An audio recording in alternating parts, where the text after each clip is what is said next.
Les théories du complot. Certains pensent que nous vivons sur une terre plate, que les Illuminati dirigent le monde, qu'on n'est jamais allé sur la Lune et que Adolf Hitler est toujours vivant. Oui, pourquoi pas? Grâce à Internet, les théories du complot fleurissent et touchent de plus en plus de monde. Et dès qu'il y a un événement marquant, systématiquement, il y a une théorie du complot qui apparaît. Tadam! Internet, ça permet de véhiculer des idées rapidement. Et ça, qu'elles soient bonnes ou mauvaises, ça ne change absolument rien. Quand on voit les hommes politiques parler, suspecter des mensonges, c'est un signe de bonne santé mentale. Donc remettre en cause les informations que l'on nous donne, c'est une bonne démarche. Et c'est là qu'arrive le biais de confirmation.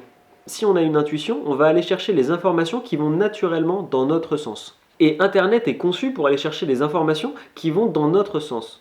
On regarde souvent des vidéos ou des articles qui confirment nos hypothèses. Et sur Internet, il y a toutes sortes de complots et tous ne se valent pas. Ce qui est important, c'est d'avoir un esprit critique sur ce que l'on regarde. Souvent pour les théories du complot les plus farfelues, les vidéos qui veulent confirmer leurs théories ne sont pas des vidéos de bonne qualité. Leurs arguments ne sont que des croyances et rarement des faits qui prouvent sans équivoque leur raisonnement. Personnellement, j'ai un peu du mal à croire à toutes ces théories un peu farfelues, car d'un autre côté, il y a des gens qui ont des compétences sur le sujet et arrivent à expliquer avec des arguments moins spectaculaires, mais plus convaincants, basés sur la raison, que la théorie est inexacte. Pour confirmer son hypothèse, c'est important de trouver des contradicteurs pour comparer la force des arguments. La plupart du temps, on veut juste croire à nos intuitions.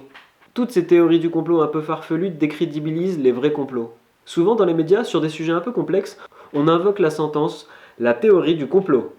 Et ce n'est pas parce que certaines théories du complot pullulent sur Internet que les complots n'existent pas. C'est dommage parce que dans les médias, la théorie du complot est ridiculisée et ça empêche le débat et peut diminuer l'esprit critique. Les complots, ça existe, il y en a toujours eu et il y en aura toujours. Et c'est dommage que ce soit les théories du complot les moins intéressantes que l'on mette en avant. Parce que souvent, les vrais complots ne sont pas spectaculaires à annoncer. Et parfois un peu techniques sur des sujets un peu spécifiques et qui ne sont pas forcément faciles à expliquer et à comprendre pour la population. Mais surtout, les complots graves mais non spectaculaires, les gens s'en tapent. On en parle pendant 2 jours et on en conclut qu'on ne peut rien faire et on passe à autre chose. Il y a une réelle passivité sur les choses graves qui peuvent se passer.